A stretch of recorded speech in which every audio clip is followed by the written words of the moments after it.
بسم اللہ الرحمن الرحیم۔ مکمل و مدلل مسائل شب برات و شب قدر۔ بسم اللہ الرحمن الرحیم۔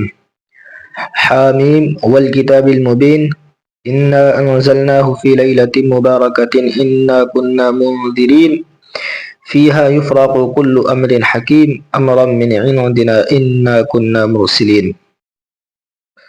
ترجمہ۔ حامیم اس کے معنی اللہ کو معلوم ہے۔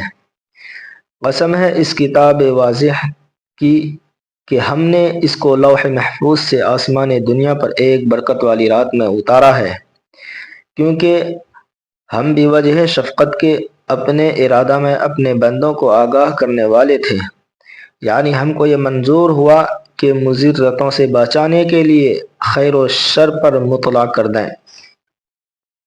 یہ قرآن کو نازل کرنے کا مقصد تھا۔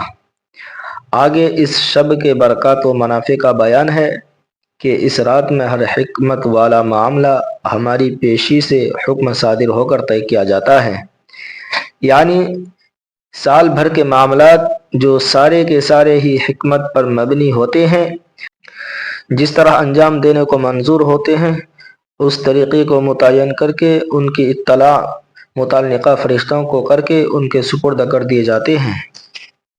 چونکہ وہ رات ایسی ہے اور نزول قرآن سب سے زیادہ حکمت والا کام تھا، اس لیے اس کے لیے بھی یہی رات منتخب کی گئی۔ اس کے متعلق اکرامہ اور مفسرین کی ایک جماعت کا خیال ہے کہ لیلۃ مبارکہ سے مراد شب برات ہے، جیسا کہ فیہا یفرق کل امر حکیم معلوم ہوتا ہے۔ چنانچہ اس کی تفسیر پر اس آیت سے ماہ شعبان کی 15ویں شب کی خصوصیت سے بڑی فضیلت ثابت ہوتی ہے۔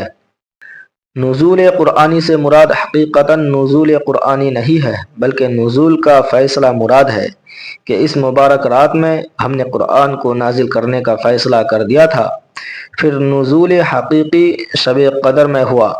شب برات میں امور محکمہ کے فیصلے ہوا کرتے ہیں، اس لیے ظاہر ہے کہ شب برات میں اس کا بھی فیصلہ کیا گیا ہو، لیکن قرآن شریف کے نازل کرنے سے بڑا امر محکم اور کون سا ہو سکتا ہے۔ شب برات میں حکم ہوا کہ اس دفعہ رمضان میں جو شب قدر آئے گی اس میں قرآن نازل کیا جائے گا۔ پھر شب قدر میں اس کا وقوع ہو گیا، کیونکہ عادتاً ہر فیصلہ کے دو مرتبے ہوتے ہیں، ایک تجویز ایک نفاذ۔ یہاں بھی دو مرتبے ہو سکتے ہیں کہ تجویز تو شب برات میں ہو جاتی ہے اور نفاذ لیلۃ القدر میں ہوتا ہے۔ غرض آیت میں لیلۃ مبارکہ سے مراد یہی ہو، لیکن احادیث سے تو اس رات کا بابرکت ہونا معلوم ہوتا ہے۔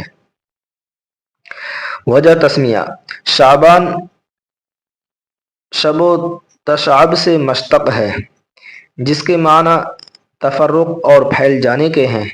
حدیث میں آتا ہے کہ اس ماہ میں روزہ رکھنے والے پر رحمتوں اور بھلائیوں کا نزول ہوتا ہے، یہاں تک کہ وہ جنت میں داخل ہو جاتا ہے۔ چونکہ یہ مہینہ رحمتوں کا پھیلنے کا ہے، اس لیے اس کو شعبان کہا جاتا ہے۔